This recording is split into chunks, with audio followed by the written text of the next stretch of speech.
Hello and welcome to another edition of Prodigy Search Presents. I'm Mark Resch Jr., partner at Prodigy Search.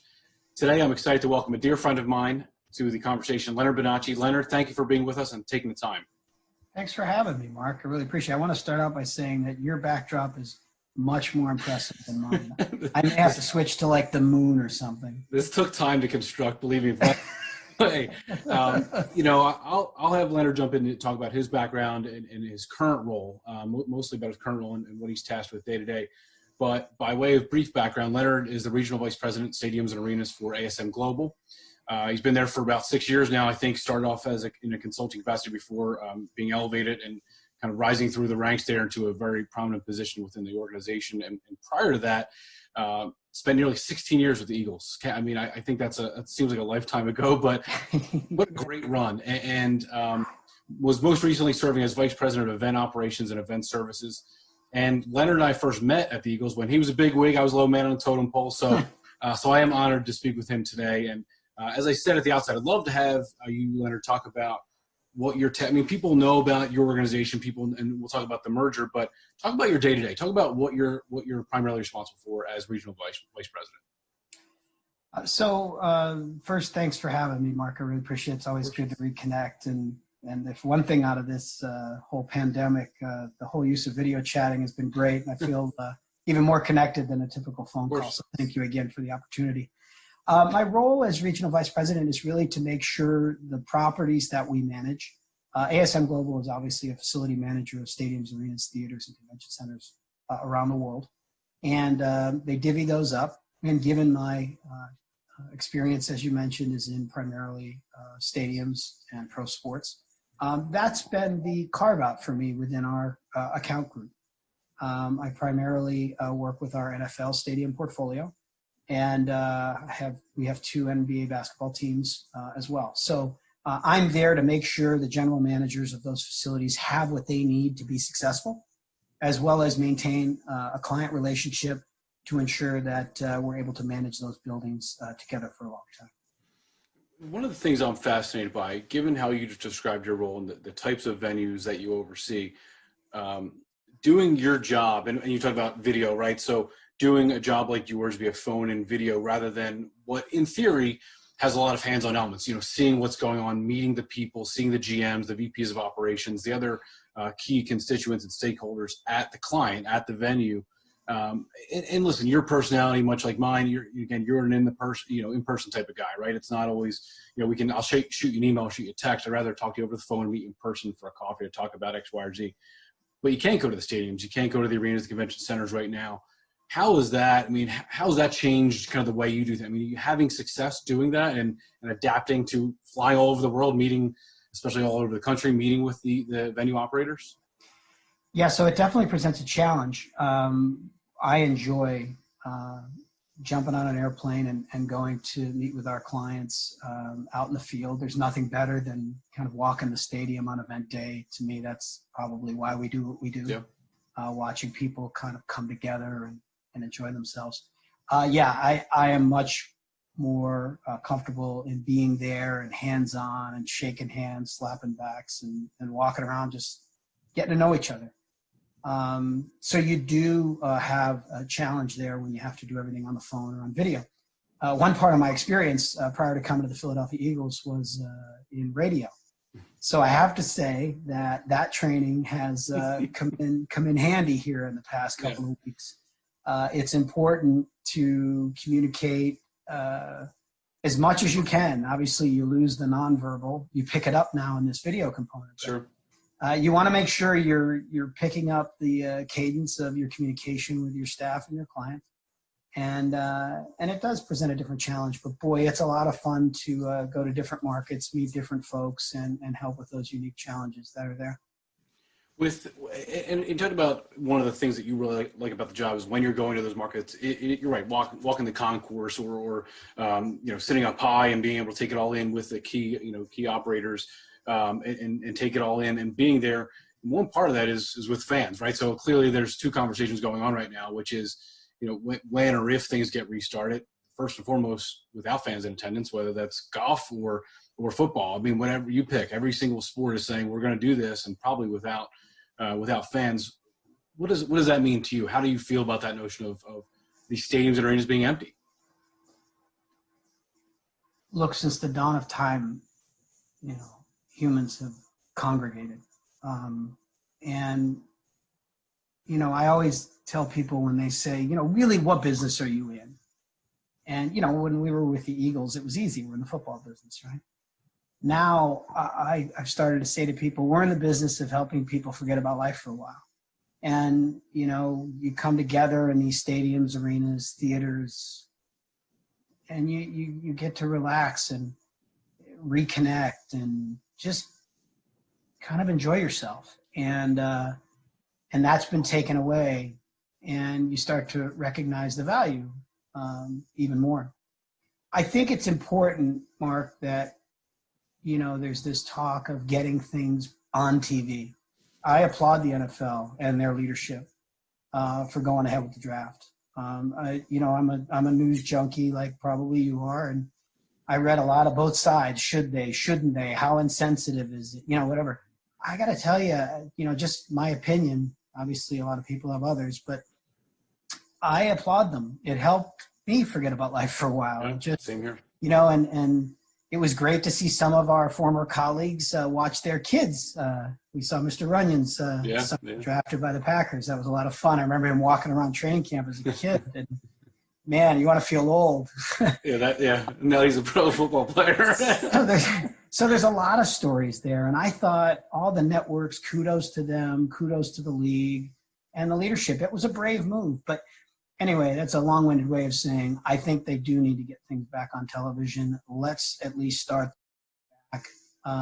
We'll obviously do it with the guidance of the experts in the medical field, but let's at least get it on TV and get some people to watch some things other than statistics scrolling on a screen of, related to the pandemic. I'd rather see the statistics on the running back on fourth down.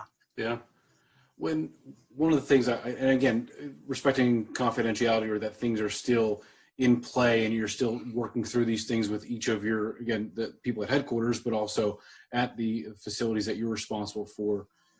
So that's part one is fans not going to be there. So let's say whatever that is, 3, 6, 9 months from now, I'm not sure, but when fans are allowed back, can you talk about, again, even if it's in generic terms or what you've read and what you're planning on, what do we do when fans do get back? How do we, as venue operators, I mean, what do you do? What do the people that you're managing, how do they run an event? How do they run a game, a concert, a show when fans are allowed back? What do you think is going to happen? What's the strategy that's going to be employed?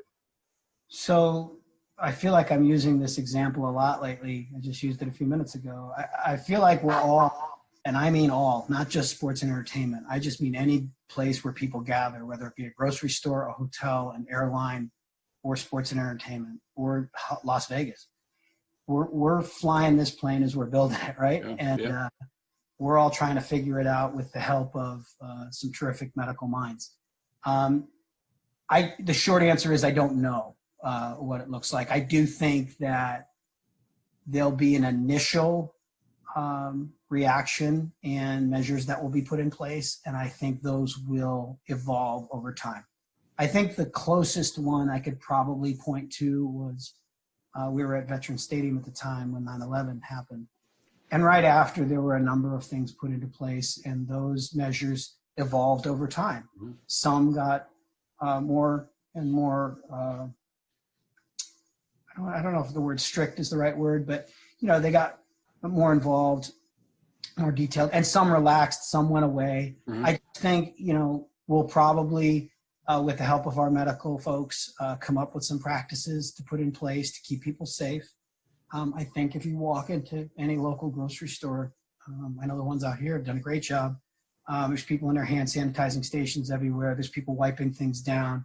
It's very much in front of you of what's going on.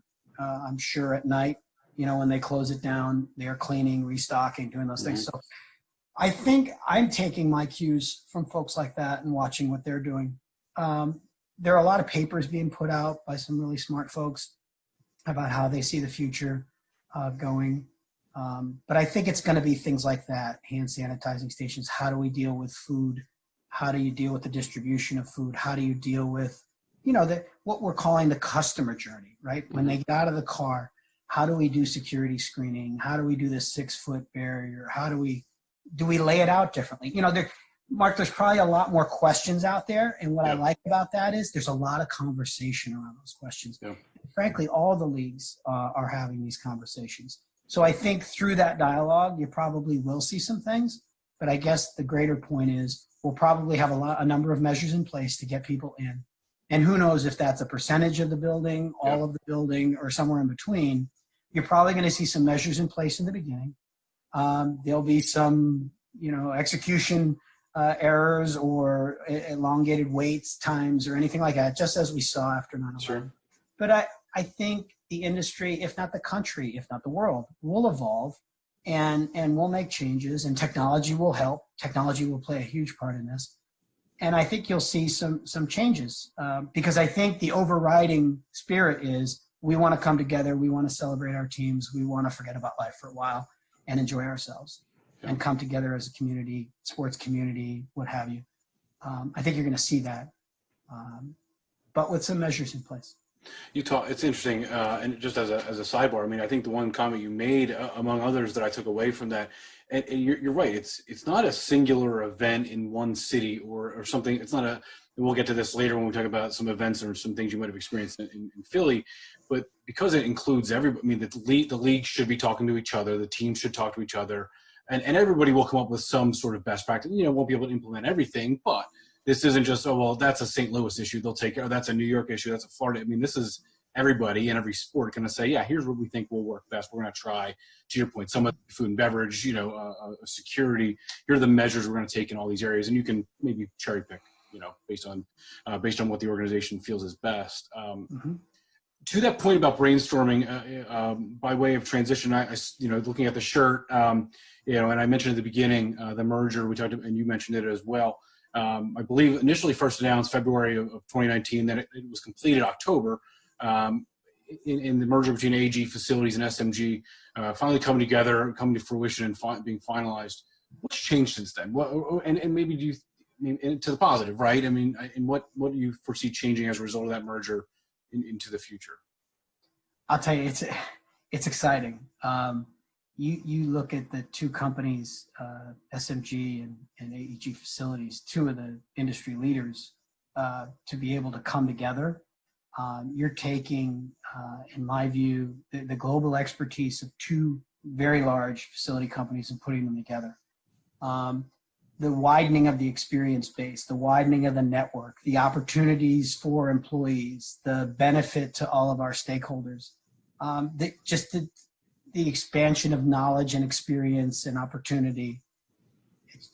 It really is amazing to watch. The only unfortunate part is the thing started going up and then this hit. So, but what I am seeing though, Mark, on that point of network and knowledge base enhancement, you're seeing that right now. We're on calls constantly, trying to get ready for the reopening of the world, if you will. And the folks on the phone, the knowledge being shared on the phone, sure. The excitement from leadership, by the way. When I say excitement, meaning probably a better phrase is positive energy from our CEO on down, sure, is refreshing. I just, you know, I'm not expecting everybody to agree with me, but I just don't subscribe to the whole, you know, the world is over, life is changing, we'll never be the same again. Like all that dialogue, while that may be true, I just don't think it's helpful. I think the dialogue I've experienced from our leadership has been nothing short of amazing. It's always been, hey, what are you doing in Asia? What are you doing in Australia? What are you doing in Europe? You haven't been able to have those conversations until ASM Global happened. So now we're able to pick from the very best, some of the brightest minds in the business I have an opportunity to work with. And we're able to just, we have labs all over the world, right? What has worked? What hasn't worked? And when you manage, you know, 300 facilities now in the new company, I mean, there's just a tremendous wealth of information and opportunity there. And frankly, I think ASM Global is going to come out of this stronger than it went into it.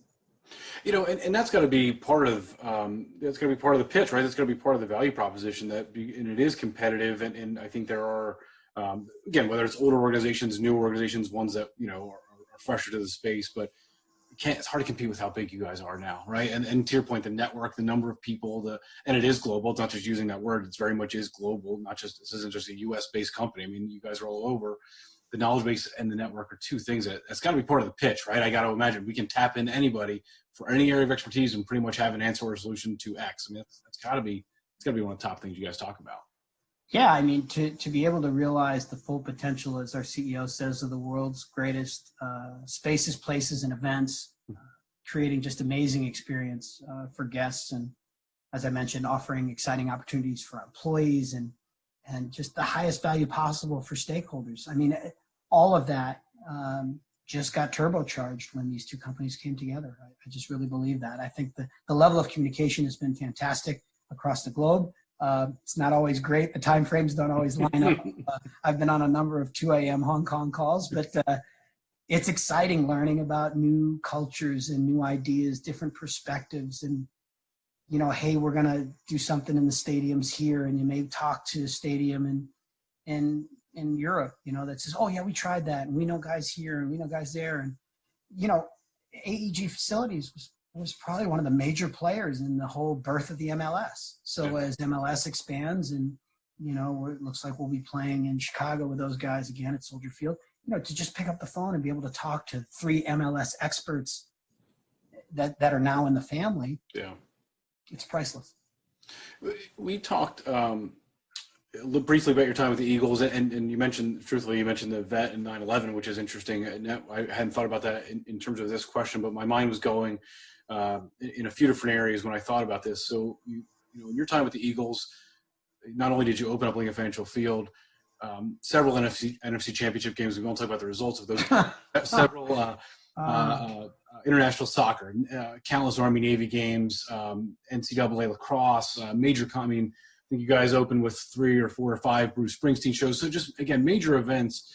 And so my mind, I've always been intrigued by what people in your roles do, because I don't think people know the half of it in terms of the challenges that you encounter when it comes to executing a major event. And some of those major events I just mentioned. So talk about that. What are the challenges? What's the biggest challenge that you run into when you run a major event like some of the ones I referenced? None. No, I'm kidding.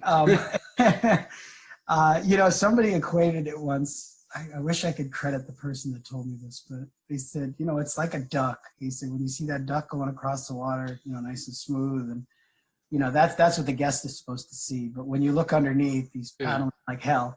Yeah. And that's us. You know, and I'm always reminded of the Woody Allen quote, if you want to make God laugh, tell him your plans. Yeah. But Mark, it's a lot of planning. Yeah. You and I were, wow. You look at the list of people we had an opportunity to work with at the Philadelphia Eagles. You think about the Len Komorowskis, the Scott O'Neills, the Dave Rowans, the Joe Banner, to Don Smolinski, to, you know, there's just so many people that led those organizations that you and I had an opportunity to work for and work with. And so you had a lot of expertise there, and you sit down and, you know, every event to me starts with a plan, and you sit down and say, okay, there are a number of things we have to have, and there's a number of things we'd like to have. Let's set those up, and then let's create our timeline, and let's just build around it.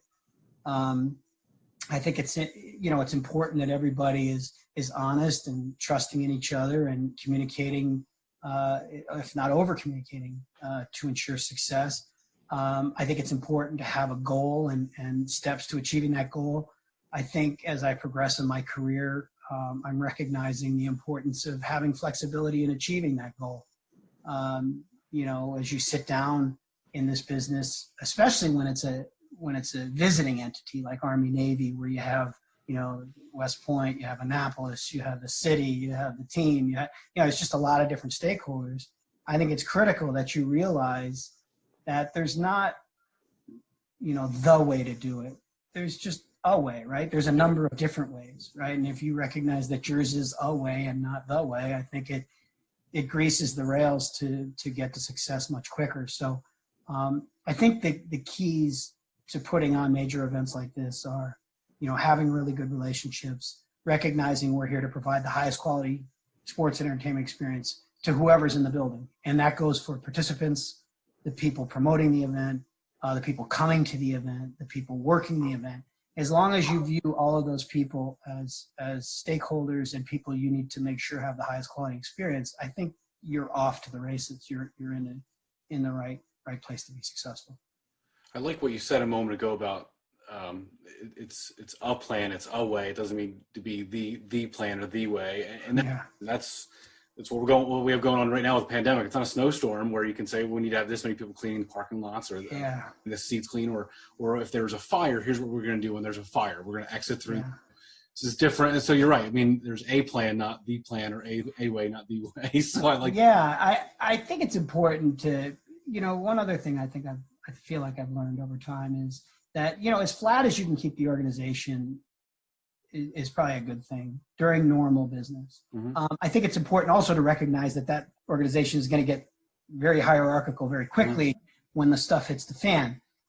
Everybody's in charge until they have to be in charge. And then all of a sudden, so I think it's important to maintain a certain level of flexibility in that, where, hey, let's all contribute to the conversation. Let's all be part of the execution, part of the plan. And then if it does, go sideways and something very serious happens, like a pandemic, or could be as, isolated as, you're outside at a concert and all of a sudden lightning's coming.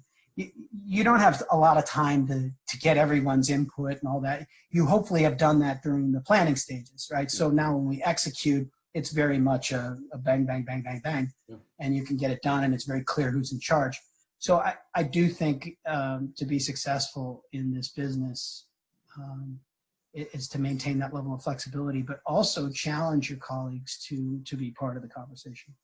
I'd like to continue down that path of leadership, and I think that word sometimes, again, kind of, there's other buzzwords in our industry. When you throw around the word leadership, people think about managing people and coaching people. That's not the only thing leadership is, right? It's having influence, making an impact. It's innovating. It's all those things, right? And I think it's critical for organizations like yours, like mine, to do those, right? To innovate and to make an impact.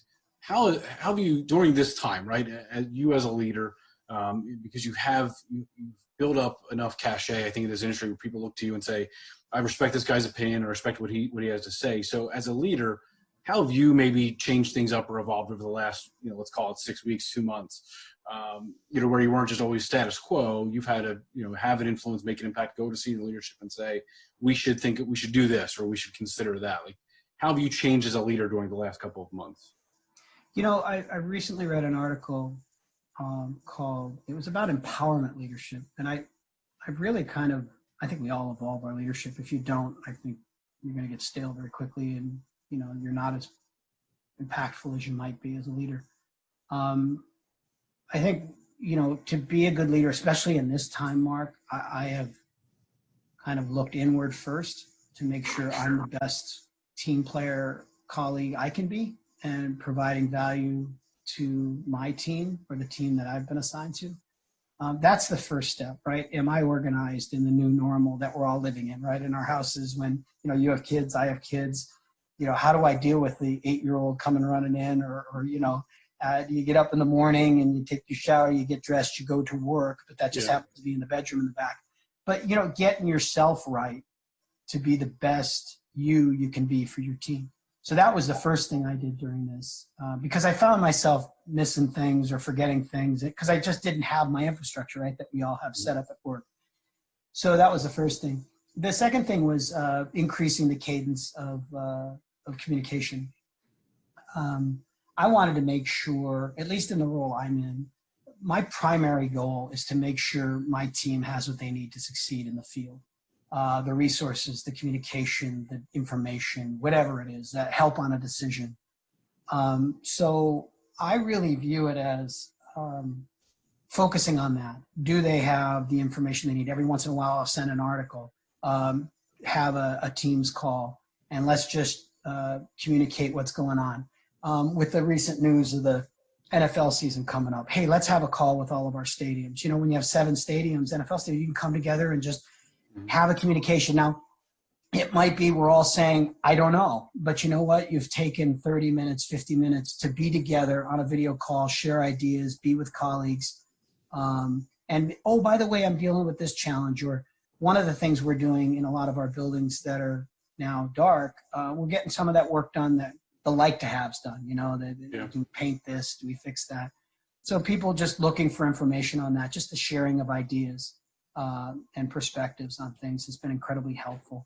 But for me, I as I progress through this thing, think leadership is less about the leader and more about what the leader leaves behind. And the ultimate test is, if you're removed from the situation completely, how does the organization still run? And are the things that were put in place during your leadership still productive and useful to the team? So I have flipped it from, what am I doing for them, directing and my opinion and all that. It's more changed to asking questions, getting their perspectives, and then providing insights where needed. I like to make sure everybody's in the conversation, and then when they need my input, I make sure to give it. So I've changed, I guess, the method by which I approach a challenge from a leadership standpoint. You mentioned a lot of, you said sharing articles here and there, and just a moment ago you talked about kind of figuring out how to navigate the balance with family and kids and going to your home office somewhere else in your home where they might not be. But as part of that, you and I have talked about this over the years too, and I think we're similar in that we will get bored if we don't read more articles or listen to more podcasts. We need to kind of continue down that path. So I guess the last question on my side is listen. Yeah, we've had a little bit more time over the last 6 weeks. I won't say we're still working. We're all still working. We're working from home, but this isn't vacation. So we also want to learn and grow, though, right? We want to evolve in some way. What have you been doing to continue to learn? You're reading more. How are you balancing maybe that I'm doing my day-to-day job and also I need to kind of read more, learn more, whatever it is. What have you been doing? So I'm really glad you asked that question. It's been one of the aha moments for me during this time of I've always wanted to do. So I feel like I've picked up 2 hours in my day. Some people say you only have so much time.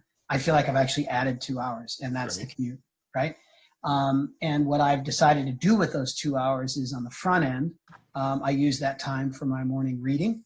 I've picked 3 or 4 publications, some of our industry publications, the Sports Businesses of the World, Stadia, all those, kind of reading those, but also some of the, I really enjoy the business review kind of publications where there's some, Harvard Business Review or Penn has one on leadership, and Adam Grant and Mike Useem and all these guys. They're just great thought leaders in that space. And so, Mark, what I've done is I've decided, hey, in the morning, I'm gonna really dedicate to just an article in each of those buckets.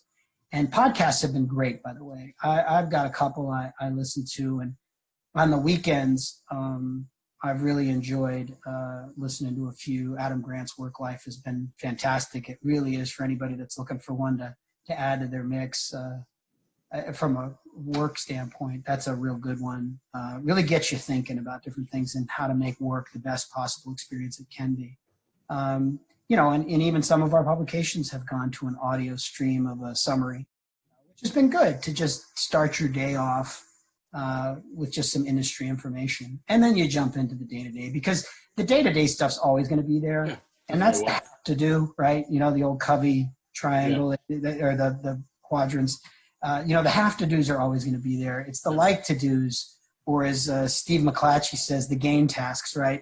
I should work out. I should read more. I should, so I think it's important that we carve that time out. And that's what I've done. And on the back end of the day, I've tried to do more physical stuff where get a quick workout in, or just get out and walk with the family or something like that. So those are two things I think you bring it up, right? You want to be the best in every role you play, right? And I think challenge yourself, growing yourself, and just being more informed about some of the cutting edge thoughts as it relates to leadership, management, just being a good colleague, being up to date on our industry. And God knows today, things change minute to minute. So it's important, I think, to read. And by the way, be aware of what you're reading, because there's a lot of stuff out there that just, to me, isn't worth the the screen time it's on, but there are a lot of things out there that are really good, written by some really smart folks. Well, I love how you're balancing. You're adding 2 more hours to the day, and you and I are in agreement there. So it's good that we're adding time, not subtracting time. As long as I'm not shoving cupcakes in my mouth during those 2 hours, I'll be fine. Well, listen, I know you have a lot on your plate. Obviously, like we said, the day-to-day doesn't go anywhere. So I know you're busy. Thank you very much for your time.